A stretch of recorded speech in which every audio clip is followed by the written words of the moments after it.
So it is Friday night and totally skipped dinner, didn't have time. Just gonna have a little bit of wine and cheese, and I've an unboxing, 12 bottles of wine, 14 to talk about. I'll talk about the first two real quick. And this is Chateau Ste. Michel's Cold Creek Vineyard 2021 vintage, $25. This is a great cab. I've said it in the past, I wanted to hate it, but I was getting it for 30, now I found it for 25. Good vintage, 21's a good vintage, 22's the only bad one out of Napa. It's great. This wine, Vuitton, made from 100% Tempranillo from Toro, and a bolder style, 15%. This is a big boy. This has a delicious factor to it. This is from ungrafted vines. 2021's a great vintage out of Rioja and Ribera, so I'm hoping that Toro's also got a good review. Dry farm, they never irrigate, 100-year-old vines. Just, it's a great wine. I was paying 40 to 45. I found it for 33. It's a steal at that price. It just has the delicious factor for big, bold, expressive wine. That is great. So I'll go through the unboxing. I have some wines I want to sort of try, and let's go start with this. I need something to open up. So this is, I showed this. This is Cameron.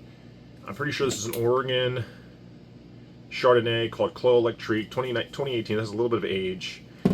I saw it in some wine video. I'm only going to pour in some and just see. It sounded really interesting. I've lately been on a big Chardonnay kick. I don't have a lot of Chardonnay that I really want to drink right this moment, but I think I need to get some more. I have tons of Riesling. I always have Riesling for days. The 2024 vintage out of Finger Lakes being phenomenal. So can't wait to taste some of those, see if they equate to the 2020. So I'm gonna pour a little bit of this, see how it is. Don't know what to expect of it. Oh, it doesn't smell like your classic Chardonnay here. A little bit of green apple, which I get more on acidic, more of acidic whites. It smells a lot leaner than I was expecting. So I'll taste that in a little bit. What do we got? 2022 Chateau Mailly Pomerol, fantastic wine. I think I got this for 30-something bucks. This wine is awesome. Right Bank Heavy Merlot. Pretty sure I got a couple of those, and I did. And then I know I got, looks like 4 of these from Margaux. I don't get a lot of Margaux. That is Left Bank. It is cab heavy, but typically the denomination will be lower than the communes above, which is Saint-Estèphe, Pauillac, and Saint-Julien. So they call it more of the feminine side of the Left Bank. I've not had this one, Baron de Braun. I think it's the second label for this place, and I think the wine was 25-ish. I think I got 4 of those. I wanted to round out the case, so I needed 6 more. There, that's the Mailly. So I can just leave these in the box. All right, let's see what else is in here. Another Bordeaux. So haven't had this in a while, but I do like it. Chateau Fargueres, 2019. Saint-Emilion. So Right Bank, Heavy Merlot wine. I've had this. I saw it. The price must have been good. High alcohol, 15%. That is very ripe for that. And I got 2 of them. So 2 of those. What else? Oh, here's something special. Oh, I did not know I bought this. So this is a legendary producer of cab, one of the oldest producers, Mayacamas, 2019, from Mount Veeder, Mountain Fruit. This should be special, 2019. I've wanted one of these for a long time, and I didn't even realize I bought one, so pleasantly surprised. Looking for the alcohol, see if it actually gives me an idea. I don't know if they make it in a restrained style or not, but this will be special to open. Will this be sort of like old Napa Cab, or will it stick to the modern, little bit bolder style? But my Economist 2019, that is pretty substantial. That is not an inexpensive wine. Looks like 3 of the Chateau Forgers. Love this. So Ghost Block, this is 2023 out of Oakville. Fantastic Cabernet. It's gone up in price, but this wine is delicious, elegant, it's everything. It is everything I want at a Napa Cab. I was going to serve that at the wine party. I've decided against it, and I'm going to go with Stag's Leap SLV, which is $200, but it's the 50th anniversary of the Judgment of Paris, and I think it would be apropos to serve that wine on its 50th anniversary, where it won on the red category of the Judgment of Paris. So I think that would be very cool to taste people on. I've had the SLV, but it's been a long time. I used to always like the Fay Estate, which used to be about 70-ish bucks. Fay Estate's much more expensive. There's a single vineyard. I forget exactly where that is. If it's a Stag's Leap district in the Fay Estate, I'm not sure, but I used to love that. I used to call it Liquid Silk. This is Ramey's. They make amazing wine across the board, but this Chardonnay, specifically the Ritchie Vineyard, I love. It's from the Wente clone. The clone came from Burgundy, and I've always historically liked these. Does this have any age on it? 2022, so not really, but love this wine. I think I have one more, and yeah, that rounds out this case. So it was 3 Chateau Forger, 2 Mailles, 4 of those, and then spattering of others, the 2 Napa Cabs and the Chardonnay. So do I want to open anything in there? Do I try this? Yeah, let's just we need to try a red here too. We're just gonna pour it in this too. It's a tasting type of thing. I'm not gonna consume too much, but I'd like to taste a few things. And since I don't think I've had this, not that I remember.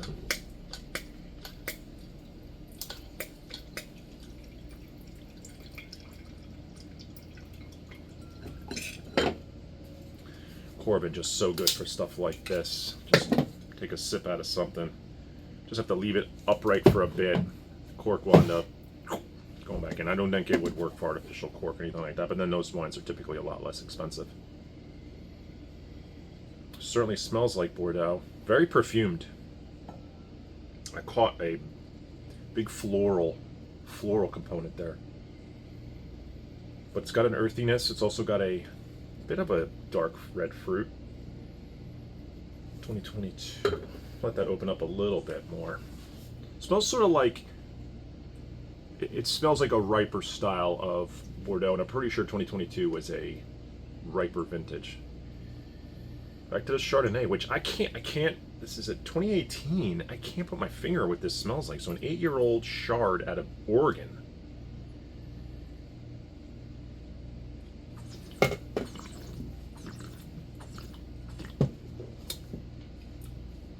Oh, that's unique. It's got a Szechuan peppercorn taste a little bit of a chamomile, lemon confit. That is very, very unique. I would never.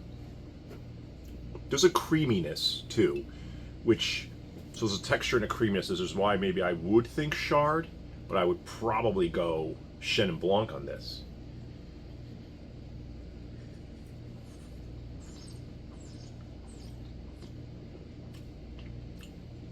I wouldn't get Chard. Pineapple core. Yeah, very different. Not what I expected. I didn't know what I expected. I'm glad I tried it. It's good. It's more what I want from Chenin, less what I want from Chard.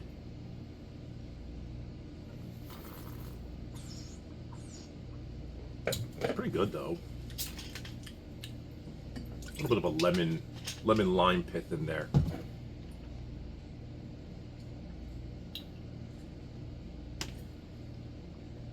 Yeah, that's for sure. All right. So, there's one other wine I want to try tonight, and it's the Chateau de Saint Cosme's Gigondas 22. This is going to be a big boy too. High alcohol. And I really want to see. I've had his higher end Gigondases that are pretty expensive from Chateau de Station Cosme. This is 60-ish, so you're certainly paying for it. But if I'm trying to get a wine equitable to a Chateau Neuf, but I don't love Chateau Neuf, especially in this price range, will this hit the spot? I loved the other Gigondases, just absolutely loved them. So I'm hoping this could provide a similar experience for less. We shall see. That is a tough sell here. Get some of this water out of here. Will be very different than the Bordeaux. Although, it looks lighter. I should find the alcohol on this thing. But it's probably... So they can use a lot of different grapes. Typically, in Gigondas will be what they call GSM, Grenache, Syrah, Mourvedre. Where Grenache be the predominant. But sometimes Syrah could be heavier, sometimes Mourvedre. Typically, it's going to be Grenache or Syrah that dominate the blend, with Mourvedre coming in as the third. But you never know. They do some very radical things in these villages and communes. I'm trying to find the alcohol. 14.5, so it's got some alcohol. What did the Baron de Braun?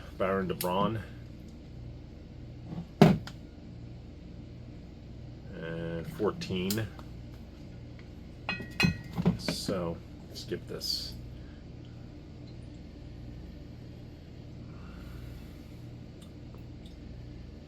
There's something called Garrigue in the south of France, especially in the southern Rhone, and Gigondas is in the south of Rhone, where it has a very, lavender and provincial herb aromas. A lot of those things grow around there, and I think they impart some flavor into the grapes and the vines and the general area, and they call it Garrigue. That's in here. It's savory on the nose. This doesn't have big gushing red fruit on the nose. I thought it might with being Grenache, but maybe it's Grenache heavy. I don't know. It smells good. Let's see how it's going to taste. But I'm going to try the Bordeaux first. This is going to have more tannin though.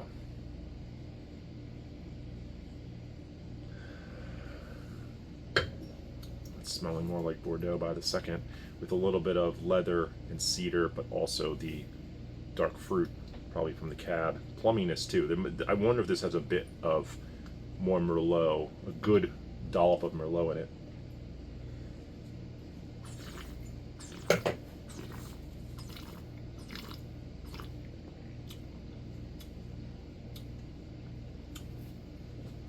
Okay, so this Gigondas, oh, that's big. So that is very, very ripe strawberry. Definitely herbal a little bit, not overly.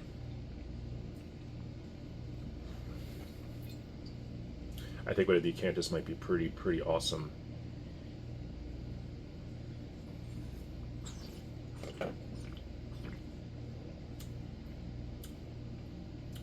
Yeah, a lot of flavor, and you could taste the strength without it being too palate heavy. It's not a heavy tannic wine.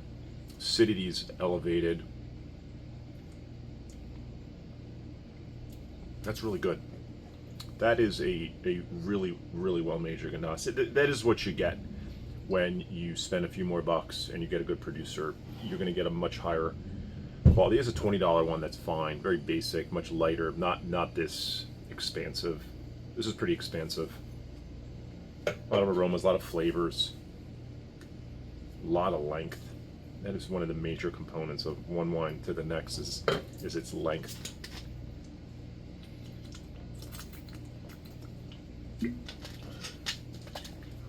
Palate cleanse and go to this Baron de Braun. The Baron de Braun. Oh, there's the scorched earth. So definitely characteristic of Bordeaux.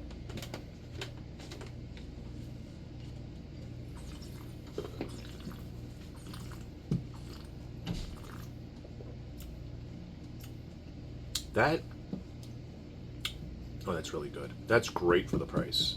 I'm glad I have 4 of those. It's earthy and got upfront dark fruit of flavors.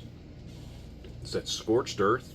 This really reminds me of a riper style of when I first got into Bordeaux, and I didn't know a whole heck of a lot, but I remember them being extremely earthy, and had that scorched earth. And at first, I did not like it. It was very polarizing. Then I grew to love it and want it, and then I felt like I couldn't taste it anymore. Maybe because I don't drink as much Bordeaux as I used to. I'm starting to smell it and taste it again. Or maybe there was a period of time where they just went with this, I call it California-esque style, big and bold. And now they're bringing it back, and you're getting some of these. Although it's still 14%. Oh yeah, it is there. It is there.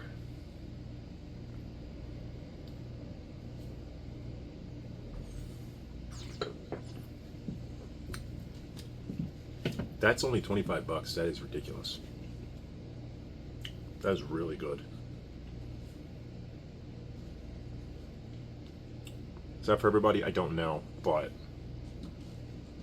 that's got long length too for that cost. It's pretty wild. Two great wines. Two great wines, and the Chardonnay was, you know, it doesn't say Chardonnay on it. Maybe this Clos Electric's not Chardonnay. That's why it doesn't taste like Chardonnay. It just says Cameron Clos Electric. Electrique. Oregon table wine. Oh, it's probably not a Chard. No wonder it doesn't taste like Chardonnay. Because it's probably not, or it's a blend, so it's called Oregon table wine. I wonder what that blend is now. That makes so much more sense. Now I don't feel like such an idiot. It just didn't taste like Chard. But I swore I bought it because it was a Chard. Even as Chard-like bottle, but this could be a Chenin Blanc type bottle too.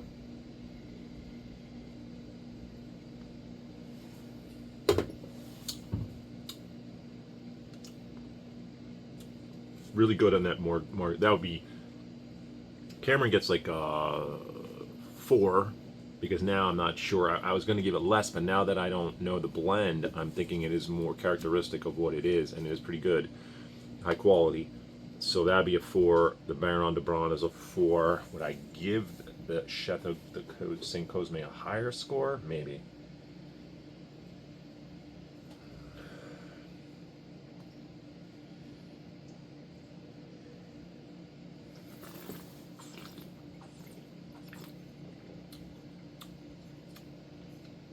Yeah, 4.5. This is fantastic. That Gigondas is awesome. It's big, and there's tannin, but it's reminiscent of how a Barolo can taste big and broad, but not be heavy. That's exactly what it reminds me of. This is more alcoholic than that, but it is great. So, long video about just these 3 wines and the unboxing. I'm gonna have this cheese with, I don't know, glass of something over here. And that's it. Have a good night.